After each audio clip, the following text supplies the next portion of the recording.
कर्म क्या है, उसकी परिभाषा क्या है? यह ऐसे प्रश्न है जिन्हें जानना आवश्यक है, क्योंकि अगर आप शास्त्र, वेद, गीता, पुराण आदि को पढ़ेंगे तो उनमें कर्म, शुभ कर्म, कर्मयोग, कर्म संन्यास, कर्म बंधन आदि की व्याख्या की है।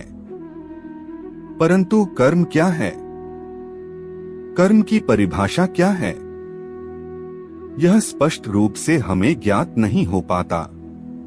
कर्म को जानने की गंभीरता पर महाभारत वन पर्व 32:9 ने कहा, कृतं हि योभिजान्ति सहस्रे सोस्ति नास्ति च, अर्थात हजारों में कोई एक ही होगा जो कर्म को अच्छी प्रकार करना जानता हो। अतएव कर्म के विषय में जानना अति आवश्यक है।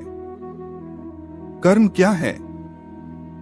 कर्म के विषय में गीता 3:5 ने कहा, न ही कश्चित् क्षणमपि जातु तिष्ठत्य कर्मकृत, अर्थात कोई भी मनुष्य किसी भी अवस्था में क्षण मात्र भी कर्म किए बिना नहीं रह सकता, यानी हर क्षण पल मनुष्य कर्म कर रहा है।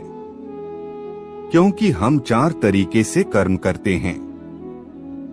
1. विचारों के माध्यम से, जैसे किसी के बारे में कुछ सोचना। 2. शब्दों के माध्यम से, जैसे किसी को कुछ कहना। 3. क्रियाओं के माध्यम से, जो हम स्वयं करते हैं। 4. क्रियाओं के माध्यम से, जो हमारे निर्देश पर दूसरे करते हैं। इसका मतलब यह है कि वह सब कुछ जो हमने सोचा, कहा, किया या कारण बने, यह कर्म है। यानी हमारा सोना, उठना, चलना, बोलना, खाना, कुछ करना सभी कर्म के अंतर्गत आते हैं। कर्म की परिभाषा क्या है? कर्म की परिभाषा करना कठिन है, क्योंकि जैसा कि हमने बताया कि ग्रंथों ने आसक्ति, कर्तव्य, शुभ योग, भक्ति आदि को ध्यान में रखते हुए परिभाषा की है एवं बहुत ही कम जगह पर स्पष्ट रूप में कर्म की व्याख्या की है। फिर भी गीता 18:15 ने कहा, शरीर वांगनो भिर्यत कर्म, अर्थात शरीर, वाणी और मन से की गई क्रिया कर्म है।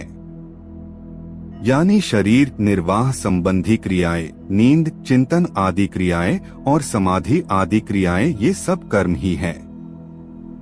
इसी कर्म की परिभाषा को ध्यान में रखते हुए जो गीता 3:5 में कहा कि कोई भी मनुष्य किसी भी अवस्था में क्षण मात्र भी कर्म किए बिना नहीं रह सकता, क्योंकि हर पल मनुष्य मन, शरीर और वाणी से कुछ न कुछ कर रहा है। जो कुछ भी मनुष्य अपने जीवन में करता है वो सब कर्म है। अतएव आप ऐसा भी कह सकते हैं कि क्रिया को कर्म कहते हैं। अब यही कर्म को विभिन्न प्रसंगों में परिभाषित किया गया है, जैसे आसक्ति से युक्त कर्म, कर्तव्य कर्म, शुभ कर्म आदि। उदाहरण के लिए कर्म संग्रह यानी कर्म का संचय कैसे होता है के प्रसंग में कुछ इस प्रकार कहा गया है।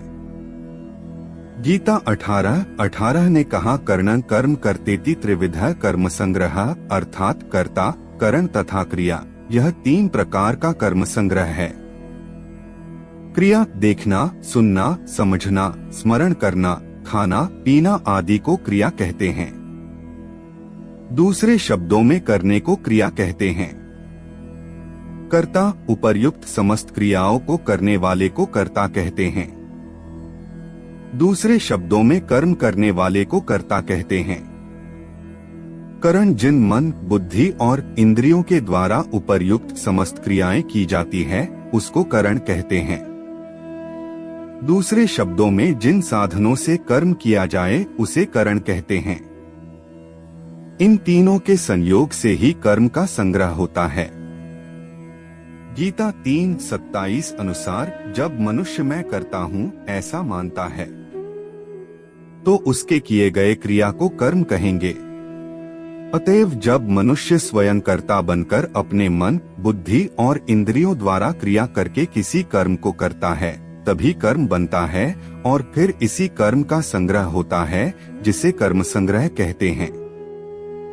अतएव यहाँ कर्म संग्रह के प्रसंग में कर्म को परिभाषित किया गया, अर्थात मनुष्य तो कर्म क्रिया करता है परंतु साथ ही मैं करता हूँ इस भाव से जो कुछ करता है वो कर्म है। यह कर्म संग्रह के प्रसंग में कर्म के बारे में बताया गया। निष्कर्ष, मूल रूप से कर्म को आप क्रिया समझिए और दी गई अन्य परिभाषाओं को कर्म यानी क्रिया को ध्यान में रखते हुए परिभाषित किया गया है, यह समझिए। मित्रों, अगर आपको ये वीडियो पसंद आया हो तो हमारे चैनल को सब्सक्राइब कीजिए और इस वीडियो को ज्यादा से ज्यादा शेयर कीजिए। वीडियो देखने के लिए धन्यवाद। मिलते हैं अगले